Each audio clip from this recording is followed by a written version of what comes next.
Good afternoon. How's everyone today? A little bit further away today, but this is extremely hot today, isn't it? Very hot. Shouldn't have been hot today. It's supposed to be cooler today. It's supposed to be cooler. I've altered my super sauce. Oh, I got that on there, haven't I? I got the double. Oh, never mind. How are you, Louise, anyway? I'm okay. You seem a little grumpy. I'm always grumpy. I'm always grumpy. I'm always tired. You know me better than anybody else. Let's not be grumpy now. It's the Q&A hour. It is. Oh, hang on. You weren't on. Now you're on. Good. That's on mute. You don't need to have a mute on the laptop. Good. So yes, can you hear Louise? Yes, she was off just then, but she should be back on by now. I'm not putting an apron on today. It is just far, far too hot today. Yeah, it shouldn't have been hot. We were supposed to have a bit of rain today. That never materialised, but I'm glad that we walked to work. Are you? Yeah, I love getting the fresh air and the sunshine and doing some exercise. Yeah, that's keeps true. my steps up, keeps me on my Garmin app, keeps me at the top of my friends. You've got friends?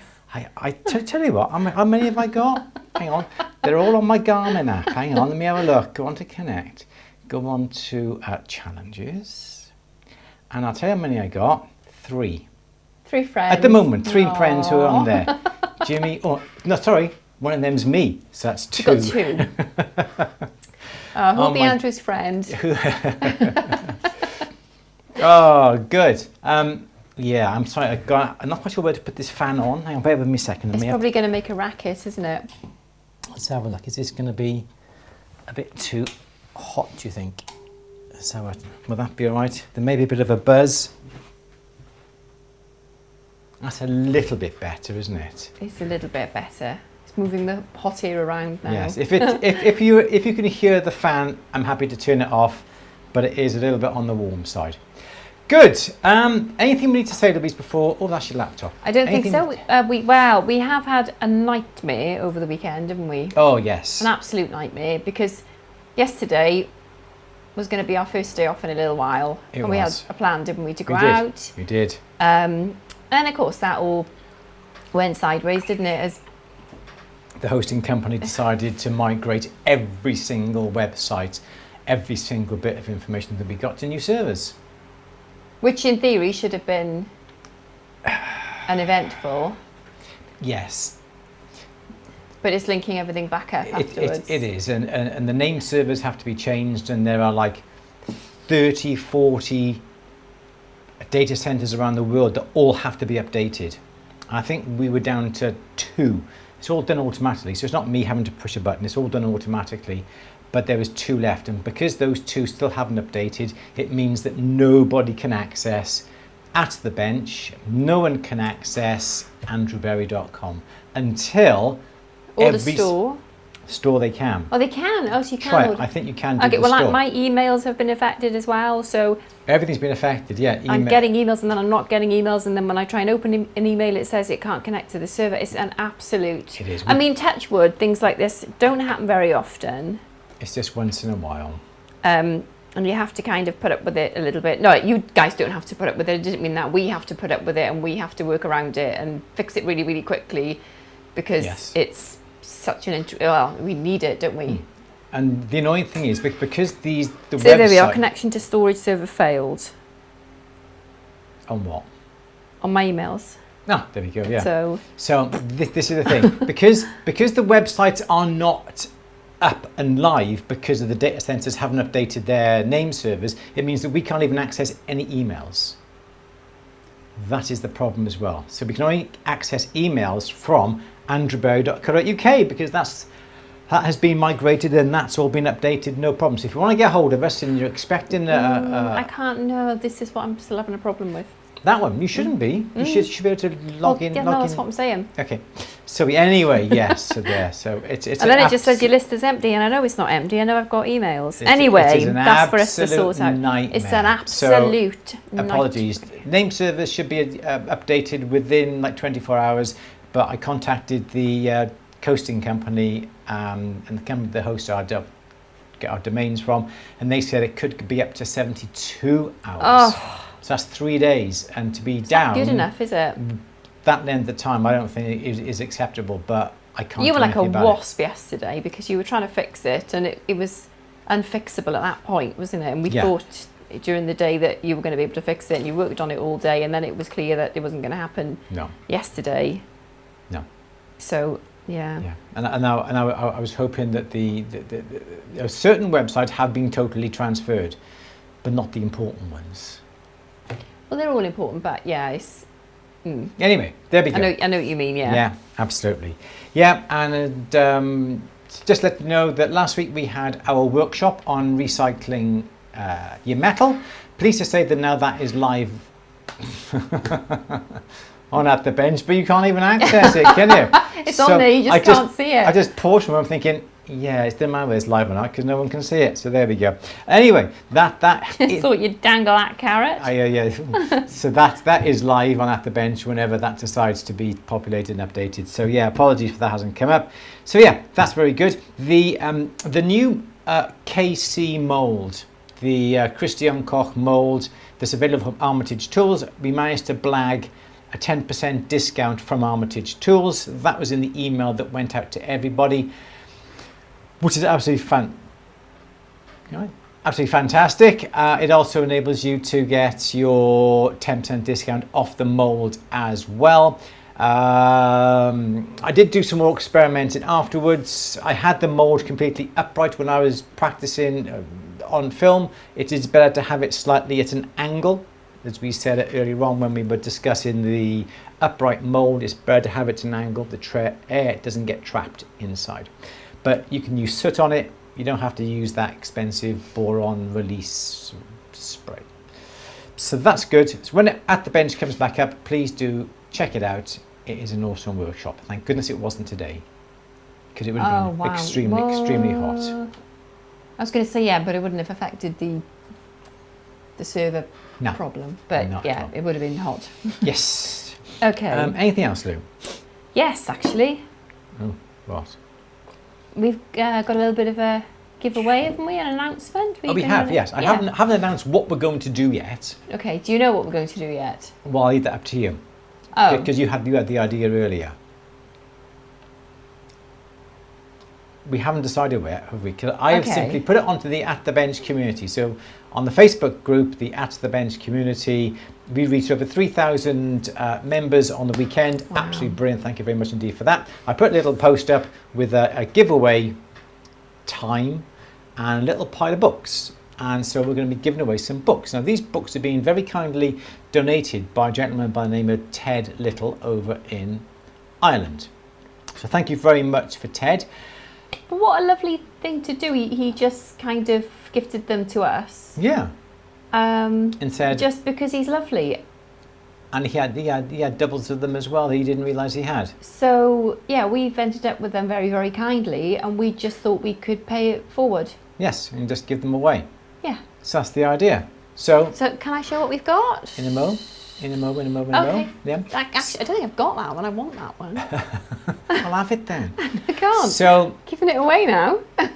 So yes. So if you're not a part of At The Bench community on Facebook, please just go looking for it. It's there, and it's going to be the only way that you're going to be able to begin with a chance of winning these books. Louise has the books in front of her. She will now show. She always thinking so yawning then. She will now show what the books are. We have got Gemstones of the World by Walter Schumann, revised and expanded edition. Precious and semi-precious stones, 1,500 photos of gems in rough and polished states, complete physical properties and characteristics, finding, mining and cutting. Excellent. I shall put that on my overhead.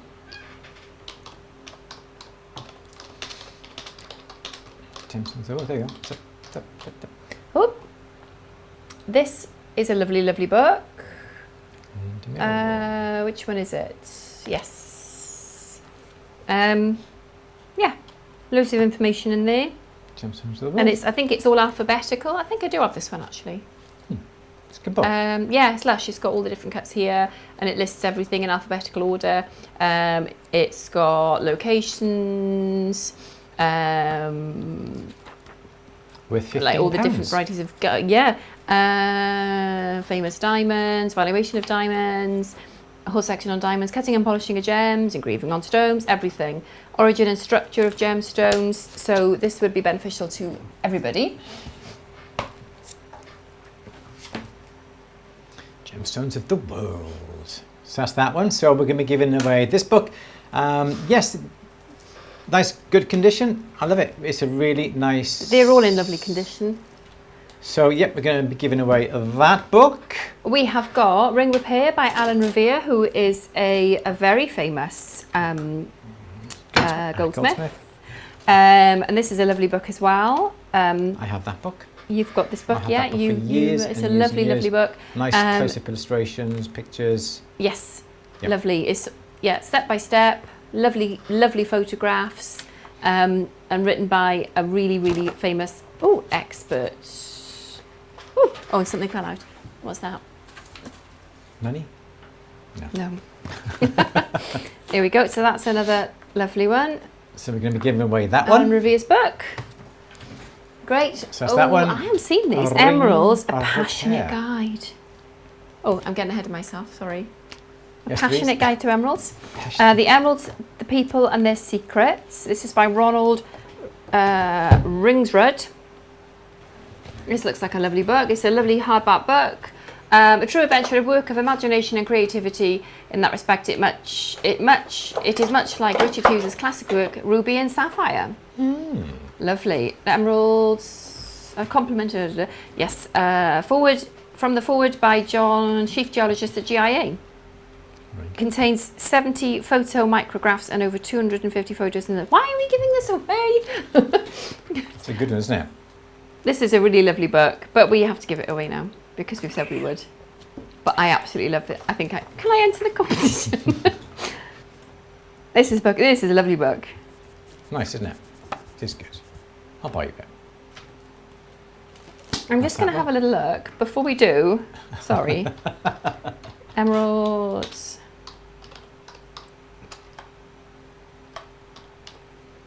Oh, I can't blow in spell, sorry, because it's so hot.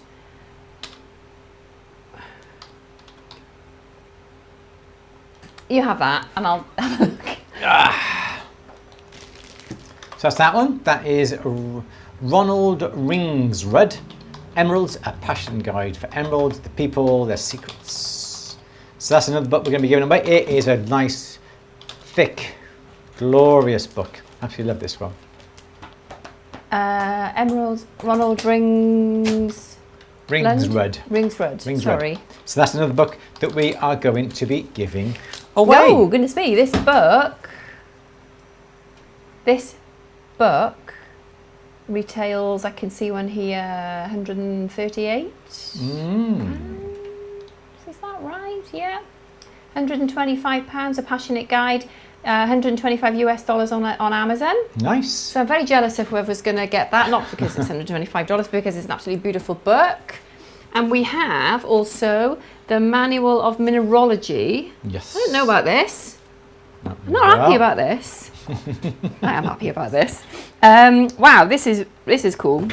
This is a really good book. I haven't seen these. No. Have I seen these before? We might not be giving them away. But there we are. There's lots about crystallography, crystal forms. If you're interested in gemology, certainly if you're doing any GEMA or GIA exams, this will be absolutely amazing for you. It's quite scientific. Wow, but yeah, this I don't want to give this away. Should we show that one? So that's the 21st edition. And that's the Manual of Mineralogy by Cornelius Klein. Very nice indeed. Again, extremely well detailed. As Louise said, it's very scientific. Which one? Cornelius. Cornelis. Cornelius Klein. Klein. Oh, there we go. Okay. So that's another book as well. That's a lovely book. Yeah. Yeah. Good. Okay. Says that one. Good. So we have those books to give away. And if you are part of the At the Bench community, you will be able to see how you are going to be able to win one. That one retails from £80 hardback. As a hardback. I've just literally looked that up quickly, so I might be wrong, but that's why I'm seeing it immediately. But it looks like an absolutely fantastic book. Brilliant. And we'll be giving away at random for people who enter our giveaway, but that is solely upon the At the Bench community on Facebook. So please, if you're not a member or you haven't requested to join, go on to At the Bench community and request to be let in. I will show you very quickly what it looks like, so you can be sure you know where you are going. So this is basically the page. We've got 3,100 members now. So go looking for the At the Bench community. There we go. And go and search for that. You can see the heading, At the Bench. Whoops, a daisy. So there we go. So go and search there. Request to join up, and you then will be able to be in with a chance of winning one of those books completely at random. I'll approve those people who are waiting to come in as well. So there we go. Excellent, Louise. So very good. Did you just have to be in the community, or do you have to? Well, you said you were going to do. I'll have to pass it forwards, didn't you? Yeah. I think that would be a good idea. Okay. Yeah? That's what you wanted to do, wasn't it? Yeah, we could do, Yes, you wanted to do. Okay, yeah. As opposed to just pictures. Pictures are good. But pictures good, yeah. Pictures are better than just the text under any circumstance. Okay. And what's the hashtag? Thank you, Ted. Thank you, Ted. Because what a lovely thing to do. It is, isn't it? Yes. So the idea is what people are going to do. I haven't even announced it yet. What they're going to do. Share a tip. Share your favourite tip. Okay. So say that again. Share your favourite tip. Via a photograph. Yeah. The photograph can be relating to the tip, or it can be unrelated to the tip, because perhaps you don't need a photograph for the tip, but maybe we'd like to see a photo. Perhaps you've used the tip on the piece that you've actually showing, great, and we want a hashtag Thank You Ted. Thank you Ted. All one word, because it's Ted Little from Ireland who very kindly donated the books to us, and we're just going to pass it forward. Yeah. Absolutely. Simple as that. Good. And we will announce it tomorrow. Will we? I haven't announced it yet. There's not much of a competition if you're just going to announce. You're not going to announce the winner tomorrow. No. We'll announce the competition. Heat's getting to me now. We will announce the competition tonight then, so people can then do it, and only those who have put. Perhaps we should have thought about this competition a little bit more before we announced it. Oh. Yeah, very lovely of Ted. Okay. Good, excellent. Cool. Should we start? Yes. Do you have any questions ready? No. Lined up? Yes, actually I do. It is Monday, what is 12th? I don't know. It's Monday anyway. It's the 14th of July. 14th of July. Would have been my parents' wedding anniversary in 2 days' time. Anyway, there we go. So Louise, let's have our first question, please. Okay, this is from Donald. What is the composition of gold bezel strip, and why do people say it is hard to push over the stones? If you buy bezel strip, it is usually fine silver, and that bezel strip is 0.3 millimeters thick, and it's either 3 millimeters or 5 millimeters in depth. Usually that is nice and thin for you to be able to force it over, to push it over, because it is 0.3 millimeters thick, and as it's fine silver, it's softer than a sterling. So if you're using that, you should not have any problems. The problem is that when you decide to buy another type of bezel wire, so let's say the 0.3, and that's either 3 or 5. Okay, so that's usually available in fine silver. Now you can then buy another type of called bearing wire that is something like that, where the stone would sit on here if it was a cabochon, and it's that particular shape. So you get that wire as well, bearing wire. But then other people then will make their own bezels out of a sterling silver or a fine silver, but they will make it slightly thicker than a 0.3, because 0.3 is pretty difficult and pretty hard to try and solder to keep that 0.3, and sometimes they will make it perhaps 0.5 millimeter or even 1 millimeter thick, and that is when you would find it hard to push that over onto the stone. But if you buy your own if you buy bezel wire 0.3, it's going to be easy to push over. Or if you buy this bearing wire, that'll be nice and easy as well. So that would be your answer.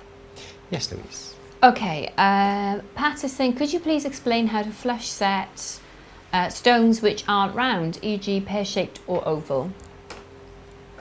So it's exactly the same way, the way you would set a round stone. It is just that little bit more difficult to cut the seat.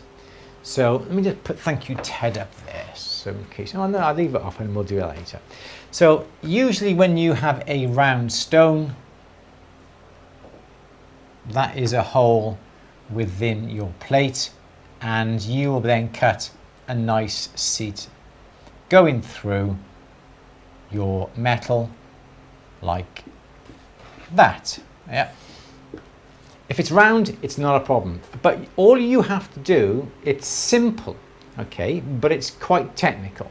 You have to replicate that seat in, for instance, that's not good, oval, pear shape, square shape, whatever it's going to be. So if that is your pear, you have to cut exactly the same profile as a pear shape. So if that was pear shape, that would be like that, and then you've got to cut exactly the same. And this is the trick. You will use a large burr as possible. So in this case, you would perhaps use a round burr to cut that, and then you're going to use smaller burrs to whittle away the metal in this area here, and then perhaps a smaller burr here, or you could use a 90-degree setting burr on its edge to cut that there. So it is, that's all I can really explain.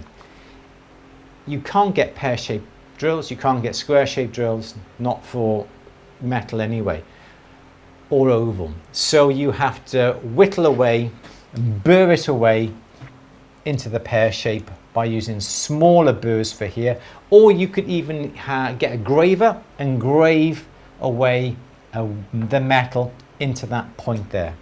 But that is how you would do it, and then it's exactly the same way you would just burnish this outer edge here with the metal onto the stone. The trick is getting this nice and tight so there's no gaps. If there's a gap, you're going to have a problem trying to get the metal over onto the stone.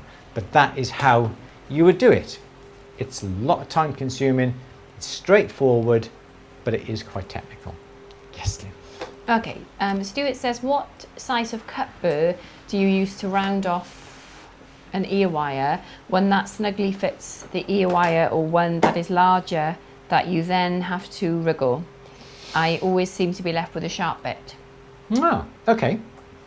So if I had an ear wire that was 0.8 in diameter, I would not use a 0.8 cup burr, because that cup burr would just sit on the edge and it's not going to center itself on the wire. If I was using a 0.8mm wire, I would look to be using perhaps a 1mm or a 1.2mm, because then what you would do is get your cup burr, yes, just trying to think then, you would get your cup burr and that would overlap slightly, that is slightly bigger than the wire, so you'd bring the cup burr down onto the wire without it moving on top of the wire, then you can start your flex shaft, and because this wire goes inside the cup burr a little bit, it won't wobble around and you can be sure it stays exactly where it is. If then you decide to do this with it, this edge is going to cut into the wire, so that is not something that you want to do. I always like to try and use a cup burr with, and they have little slots in them, like that, and there's one on the other side as well. Twin cut, I think they're called. They are really, really good. Comet make them. Use your 10% discount in Armitage Tools, because Armitage Tools are stockist of Comet.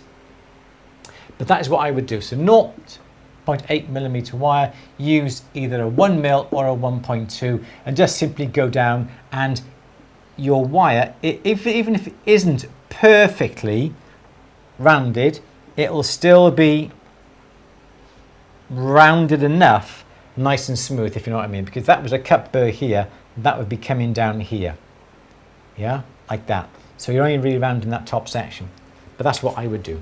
Yes, Lou. Good. Joe is saying, what is the best and safest way to polish up a 1.5mm bought silver chain that's been stored for a while and lost its shine? I would get some silver cleaner, yeah, some silver dip. I know people say, oh, don't want to use silver dip, but silver dip will really get rid of any oxides that are and tarnishes on the surface. Then get yourself a brass scratch brush. It is a simple 4-row brass brush, wooden backing with a wooden handle. They're about 8 inches long. We sell them in the store. Wrap the chain around your hand. Have I got a bit of chain here that I can show? No, I use this lead here. So what I would do is, this is my bit of chain, okay, that I've had for years and years and years. What I would do is wrap my chain around my hand like this. Okay, so that's around there, like this, and then here's my scratch brush. I would load my scratch brush here, my brass brush, up with a little bit of soap and some warm water, and literally just scratch it. There's a film on YouTube actually, Lou, if you want to. Could you use like Glanol on your scratch brush, or would that be? I've never really tried, but the brass scratch brush, this is my demonstration. It's the heat getting to me. And something like that, because the brass scratch brush will slightly burnish the surface and make it nice and bright again. That would be the best way to clean up any type of chain. Gold chain, silver chain, hollow rope chain, anything like that. Wrap it around your hand under running water, bit of soap, then move the chain around, move the chain around, and it'll clean it rather nicely. I'll just put cleaning chains on the top.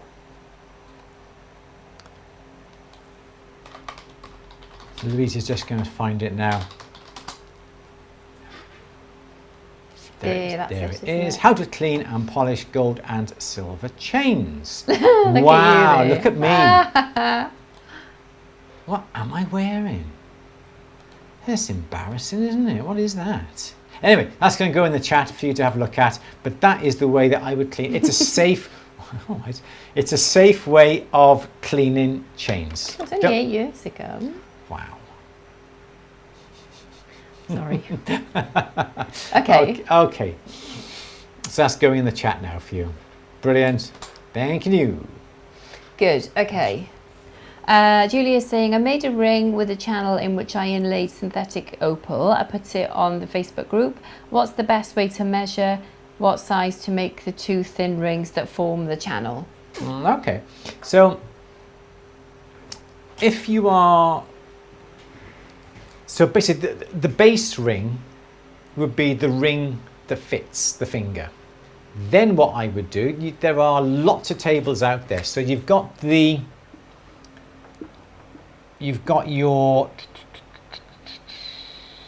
base ring nice and flat going around, and now you want to put on here your 2 rings that go on the top. All you have to do is measure the diameter, outside diameter of the ring. So this diameter here, so this is the base ring, it's that diameter. So that is the diameter that now you have to work on for the 2 outside rings. You can do it by doing the this diameter, is it plus the metal thickness times pi?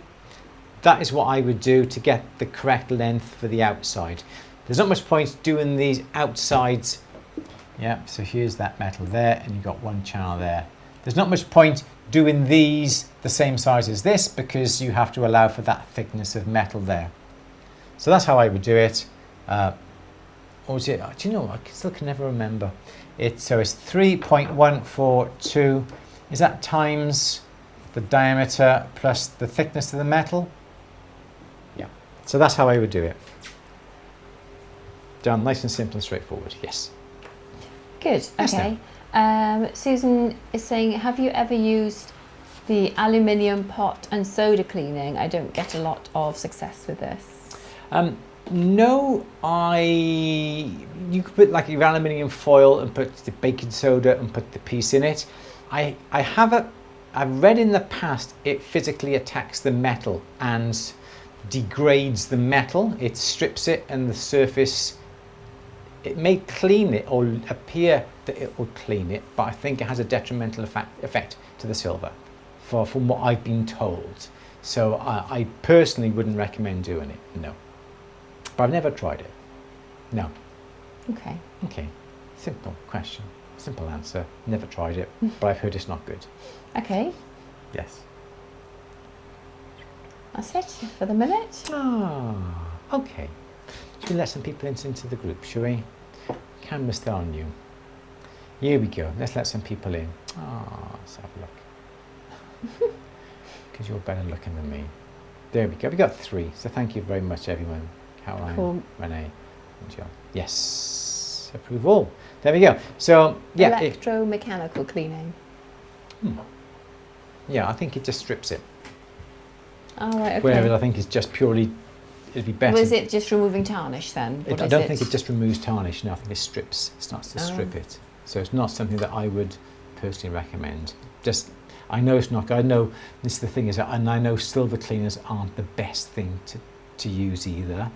Like the dips. Just dip in, dip out, rinse some it. Of them cause, I think some of them accelerate tarnishing. Yes. Yes. You feel like once you start dipping it, you're dipping them all the time. Whereas if you don't. Yeah. Yeah. It's a tricky one, isn't it? It is. Yes. Good. Okay. That's it. That would make it clear. Good. All right. Anything else we need to say now? Don't forget. At the Bench Community, #ThankYouTed. So at the bench. Double M in community? I think so. I could tell. And then post a picture of your favourite tip or hack and put the #ThankYouTed. And that's what we're going to do for the next few days, and you can win one of those amazing books that you saw at the beginning of our Q&A. Good. Susan, what gems have your interest these days? I'll do that to you because you're the gem girl. All of them, Surfite. Surfite, it's not really it's, yeah, have I told you guys about Desert Creek rocks? You have mentioned. Have I? Yes. Yep. Oh, so Desert Creek Rocks is Jill, who is down the road from here. So, yeah, if you can search Desert Creek Rocks on Instagram, And every Friday, it's so exciting, but on a Friday, that's dessert. It's desert, not dessert. I always get them mixed up. It's basically and I've just written a book. Yeah. I know, I had to blooming proofread it, didn't I? Desert Creek Rocks? Rocks. Yeah. And I thought it was probably in Arizona or, I don't know, somewhere far away. So I was absolutely delighted when I found out that Jill was really close to here. So yeah, on a Friday, new stones drop on the website. So you have to sign up to the mailing list. You get an email, and then you get like a pre-sale. How would you describe it? Pre-registration link. It's so exciting. It's like a free for all. So you basically things go on there, and you have to go on super quick, and it's so popular. But you put things in your basket, and if you don't buy them straight away, somebody else gets there before you. So it checks out before you. Yeah. So last time I think I put about 3 different orders on because I was putting things in and they were going out. So I was buying what was in there, and I was going back and buying something else. Anyway, I bought this surfite, because you said, it's not really a real gemstone. No. And it's not in the fact that it's man-made or person-made, and it's actually the runoff of it. We have talked about it, this but I just before, thought that you said this was your favourite. Well, I just thought it was really, really interesting. So surfite is made from the runoff of surfboards. So when they make surfboards, they put layers and layers of this resin on, which I'd never even thought about surfboards are made. And then the runoff kind of like goes on the floor, and then it's just on the floor. So the runoff that's on the floor basically goes to a lapidurist, Jill, down the road in Pontyclun, and she cuts it into these beautiful cabochons. But what's really special about my surfite is that it's the surfboards are manufactured in the Gower, which is about an hour away from here. Yep. So it's the surfboards and the byproduct of the surfboard, the surfite, is manufactured in the Gower. It then goes to Jill in Pontyclun, which is probably about 20-30 minutes the other way, and then it comes to me. Like, how much of a small carbon footprint can you get? It is good, isn't it? So yeah, it's really cool. Yes. And it's absolutely stunning. And I need to make something else with my surfite because I've sold my surfite pendant. Do you still have any left? Yeah, I've got some, yeah. Good. Yeah, it's really lovely. So yeah, have a little look. Good. Cool. Julie says, thanks to everyone who liked my posts about going to uni, full-time student at my age. That's amazing. That's so cool. I love it. Fab. Yeah. Janet says, I've used the bicab foil trick for removing the stain tarnish from eggs on silver cutlery. Oh. Okay, very good. Yeah. David says, I use the dips but then use Renaissance wax afterwards to try and slow down retarnishing. Good idea. That's a good tip. Hashtag, thank you, Ted. You could put that on the... Yeah. That's a brilliant tip. Yeah. I love that one. Susan says, I see the godmother of diamonds is saying negative things about fluorescent diamonds. Are you screening? Am I screening for fluorescence? Fluorescence doesn't really upset me one way or another. No. I quite like. It's just a fact of life, isn't it? Around about 30% fluoresce. Yes. I don't really have a... Would you choose, if you had say a parcel of stones and you had to choose some, would you choose the ones that fluoresce or don't, or are you not bothered? No, because I wouldn't choose it on those credentials alone anyway. Or do you mean everything else being equal? Yeah, everything else being equal. So yeah, you have a parcel of stones, and out of those 2 carat stones, and they're say little 5 pointers, and you got to choose 10. Would you just go, 5 pointers? Or 10, or whatever. Would you go, that one, that one, that one, that one, that one, that one, that one. There we go, that's 5. Or would you go, let's screen it, fluorescence. Put all the fluoresce over there, and the ones that don't, I will have 5 out of that parcel, that package. No, I don't think I'd really... Not bothers you? No. It doesn't degrade the stone, does it? I don't think it does. It doesn't affect its value, I think some people does it? say, no, a little bit maybe. Maybe, okay. Yeah, it is interesting. But we always look for fluorescence, don't we? When we have any stones in, somebody wants to know, it's like they bring in like a cluster, and they say, are these diamonds? And it's always nice to get your UV pen and just put over and go, oh, look, those 2 are fluorescing. Yeah, but that just means that... I'm not saying that they're diamonds. Yeah, that's not... It's not. I didn't say it's a diamond test. Yeah. I was very careful. I didn't say it's a diamond but test. But if they were all CZs... But someone brings in that and and it's nice to see, yes. Yeah, and I do love putting rubies under a UV pen. Exactly. I don't know, I just think it's cool to see. Yes. It's really exciting. It's like Fordite paint layers from painting cars. Yeah, I think she does Fordite as well. I haven't had any Fordite, but I have had the Surfite because, I just love the fact that it stays in South Wales. And my customer did as well. My lady who bought my Surfite pendant was really impressed when I told her that, which was nice. Where's the resin made? Oh, don't start. The resin's flown all halfway across the world. But it's okay. Stayed in the UK. You're so cynical. Sorry. Pickles and something that you've done. See if you like that. Right, let's move on. Dagen and Fordite is like that, but it's the paint from car parts. Yeah. Teresa says, do you ever make or use jigs to form repeated shapes? Now, I took a class that was interesting, but not sure how often a jig is used. Yeah, do you know what? We were talking about exactly this the other day, because I want to make heart-shaped frames out of round wire. What was my wire? It was, 1.5 mil, something like that? 1.8, yeah.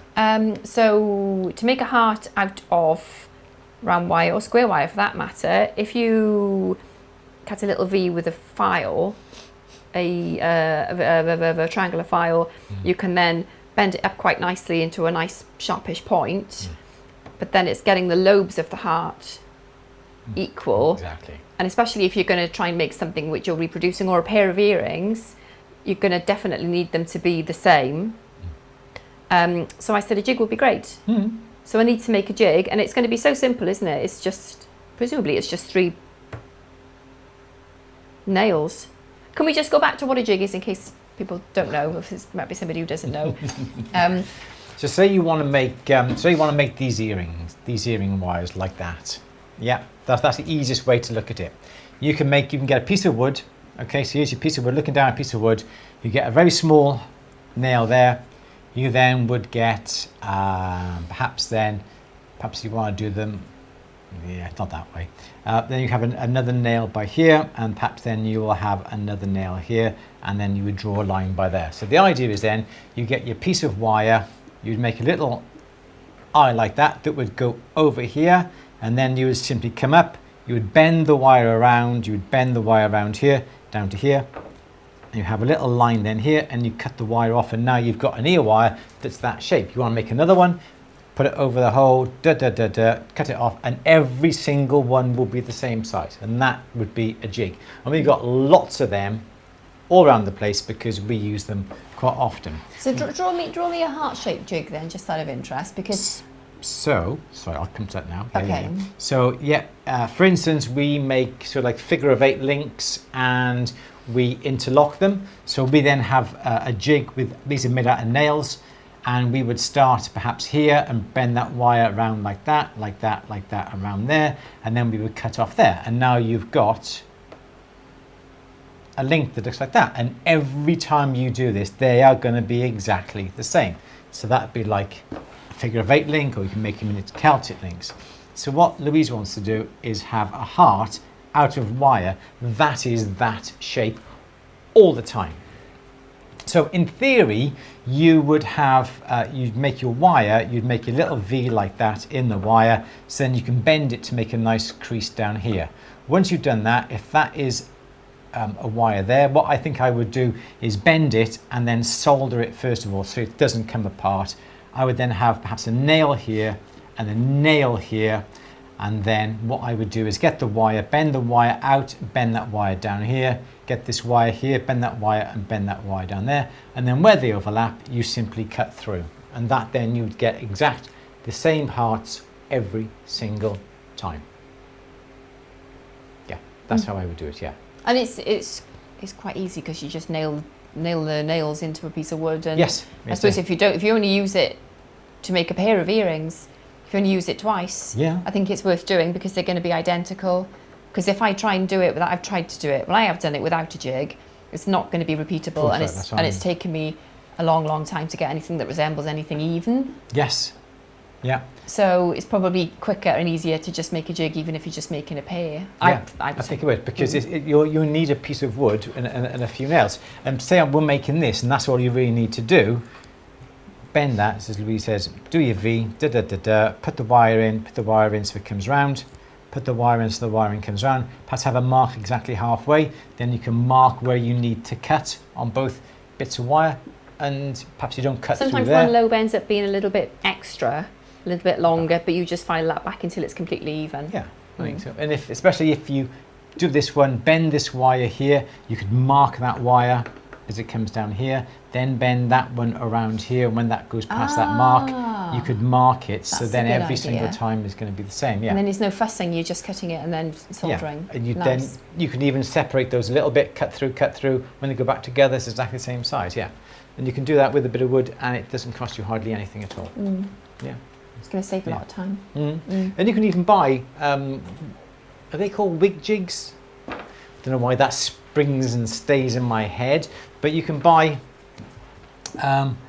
rectangular blocks like this, and they have got a multitude of little holes in, and then all you've got then is these little pegs. You can put the pegs in these holes, and you then can do your intricate patterns. You've got to remember where you put them when you want to repeat it then, haven't you? Yeah.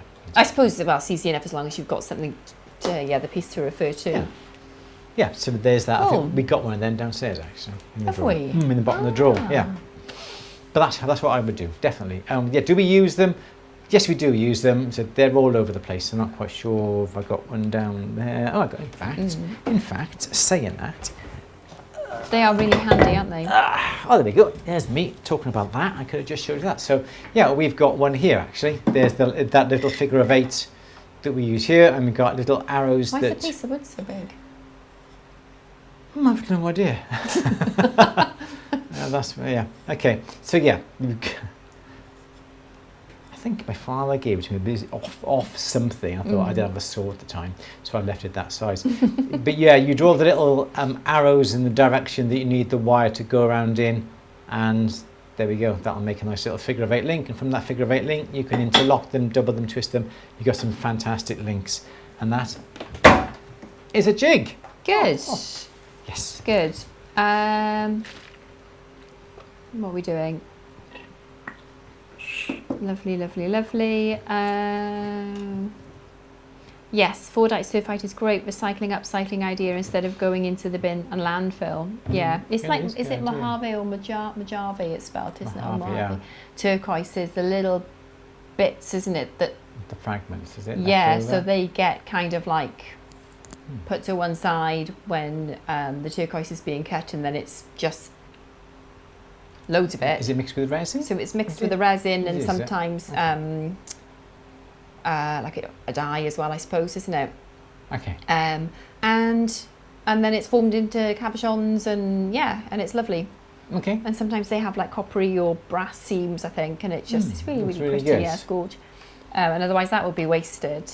And I think that's made in Arizona. Yes, not Pontyclean, but it is cut in Pontyclean. Yes. Yes. Which is brilliant. Helena says, last time I made a jig for Andrew's Celtic knot, I got my measurements wrong, made a belt buckle instead of an earring.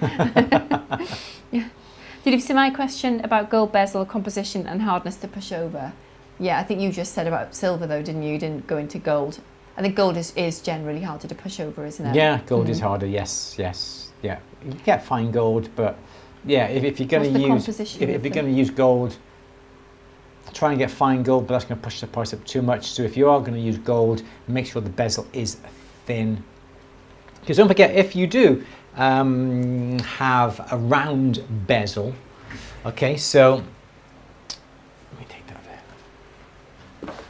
So if you do have a round bezel, okay, with your gemstone in that, and that's been set like that, and there's your bezel there's your stone here.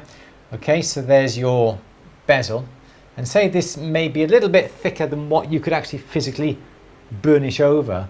You can buy bezel closing punches, and they are simply bezels like a cup burr, but the inside is not toothed, does not have teeth, but the inside is more of a cone, something like that, isn't it? Yeah.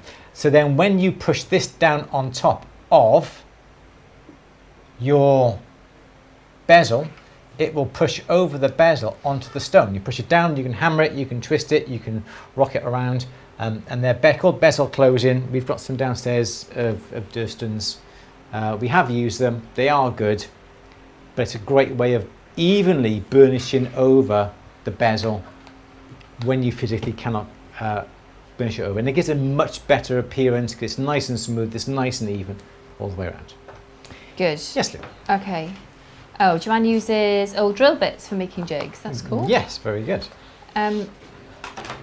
Susan HB. Andrew, what do you do with diamonds with chipped girdles? I have a nice 0.8 carat, but the girdles. Yeah. Chipped girdles.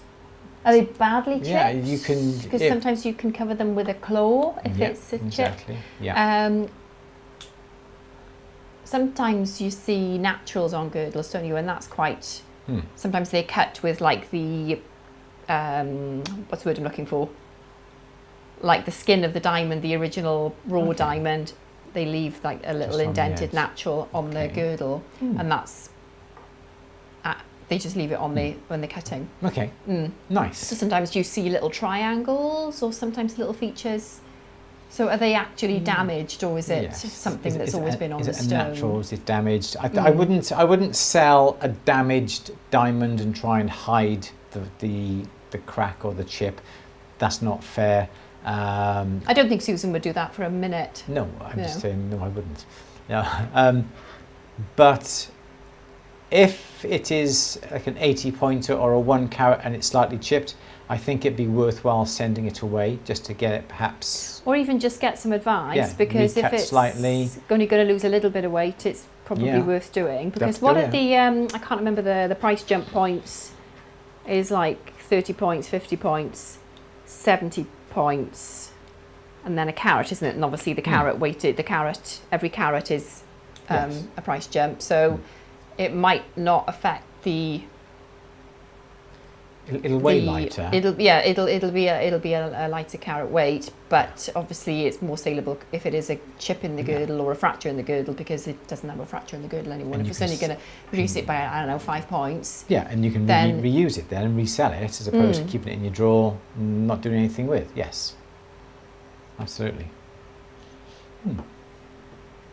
Yeah. The Kingman company makes them, are they? I will use it in a trinket, not for sale. Yeah. Yeah. Cool. Yeah, as Louise says, I've got naturals in my stone, haven't I, on the girdle? On my stone. What stone? My stone. I'm not wearing it today, but I've got naturals. Yeah. In the girdle. Good. But yeah, don't try and disguise it if it's a natural. Yes, but otherwise get it recut.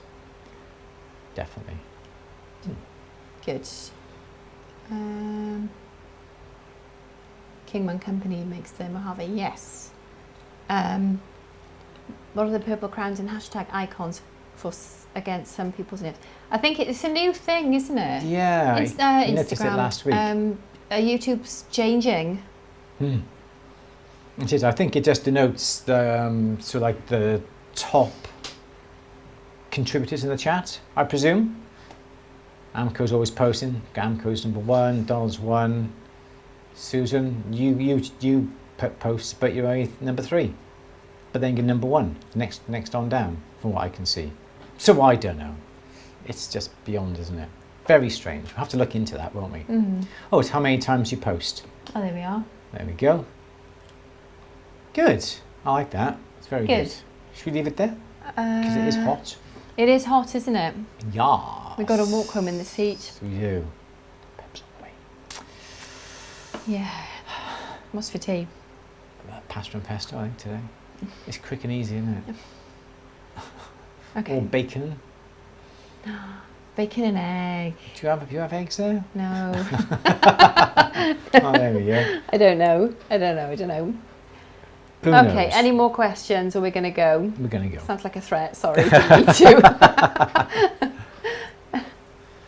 Yes. Yes, Susan, What have we gone got from on a this 3 to a week? 1. What have we got on rest of the week? I've started my next book. What? Yes. So I've started. So yeah, so my book's in with the publishers. It's going to be spring 2026. We'll let you know, obviously, as things progress.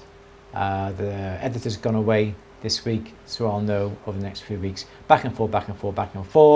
It'll be spring before it's released, but I've started my next book already. We haven't told anybody what it's about yet, have we? Told a couple of people. We have, yes. Should we tell? Are we allowed to? Why not? Because it's done now. It's written. It's with the publisher. Yeah.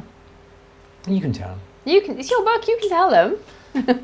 Go on. Don't be shy. Don't be shy. Don't Don't be be shy. shy. So over the last few months, we've been sort of giving you little clues as to what it's all about. We're saying it's the type of book that has not been written for quite a while, for a number of years. I think I've got some books going back to the late 1800s, early 1900s. I have. Really? Oh my gosh, yeah. Yeah, there's a thin black one that's like from 1910, I think. It talks about spectacle repairs and things like that in it, but obviously these days it's not. So basically what it is all about is all about jewellery repairs. There's, we had Alan Revere's book here that talks about ring repair. So yes, there have been specific books. I know Alan's done 2 books, setting repairs and also ring repairs. They are wonderful books. They are. They are. But there has not been a book that has been a comprehensive repair manual since the 1980s. Late 1980s. The Pace Solder conspiracy book. Susan, I have to say, Pace Solder does feature in the book. It does. At least once. At least once. And he has found an application for it, and that's what I'm going to say. That's the only reason, the only way that I would use Pace Solder. So yeah, so basically it is all about jewellery repairs, covering how to resize rings, gem ring stretcher, upright stretcher, pieces in, hammering, repairs to bad padlocks, hasps, safety chains, repairs to chains, hollow rope chains, repairs to earrings. It's comprehensive, isn't it? Thumb pieces, yeah, it is. I've done things since, obviously I proofread the book and I've carried out everything in the book for the photographs, and I can't believe what I've done. I think it's all about... And it's literally just the instructions, which... I know it's easier when you're stood over me, so, yes. But yeah, it is a good book. So yeah, it's going to be called, fingers crossed, next book, Flatball's Failed Life. I like it. So it's going to be called Jewellery Repairs at the Bench. So in every book I'm doing, I'm trying to get the at the bench in the title. So yes, it is Jewellery Repairs at the Bench. No pre-orders yet. We don't know what cost it's going to be. Don't know what it is. I'm trying to get me on the cover as well if I can possibly do. So it'll be spring 2026 before it comes out. But yeah, we'll let you know in plenty of time to get your pre-orders, and you can put your dedications in it on whatever. Perhaps I should write one. It's going to be good. Mrs. Lloyd, a ghost story. That will actually be quite good, yeah. That would be good. The adjustable saw frame pamphlet. I think that would be a very short pamphlet, wouldn't it? It would be a very short pamphlet. Yes. Okay, should we go? Oh, I think we should, yeah. We should. We should. I'm starving. Okay. I'm hot. All right, so everyone can't even think of what's happening this week, but yeah. But that's the big news. That is the big news. We're all back to normality, as well as normal as we could possibly be. So thank you all with your patience and us whittling on and rambling on. Don't forget, join the At the Bench community on Facebook. Just post a picture with your hints and tips. It could be, as you just said earlier, I clean my chains and then I coat them with Renaissance wax. Put a little picture of Renaissance wax. Use the hashtag thank you Ted. And then everybody who posts a picture with the hashtag thank you Ted, we will pick at random who will win one of those lovely, lovely books, if I can get them off Louise. Yeah, I'm going to sulk about that, especially the mineralogy one. Mineralogy one? Yeah. I'll buy you one. I'll buy it for you haven't seen the price of it yet. It's the emerald one that was £100. I know. Yeah, this one hardcover £83. I don't know what. You are worth it. I know. You are worth it. Okay, so everyone, there we are. Everyone, enjoy the rest of your week. If it's hot where you are, take your precautions, drink plenty, keep in the shade, and we will see you next Monday.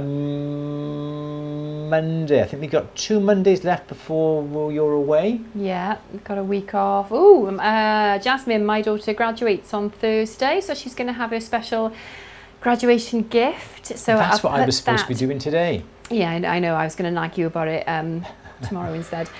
So I've made a sand cast. A Delft clay sand casted heart, which I carved from wax, and I've Delft clay cast it. Keeping you up, Andrew? Sorry if I'm being boring.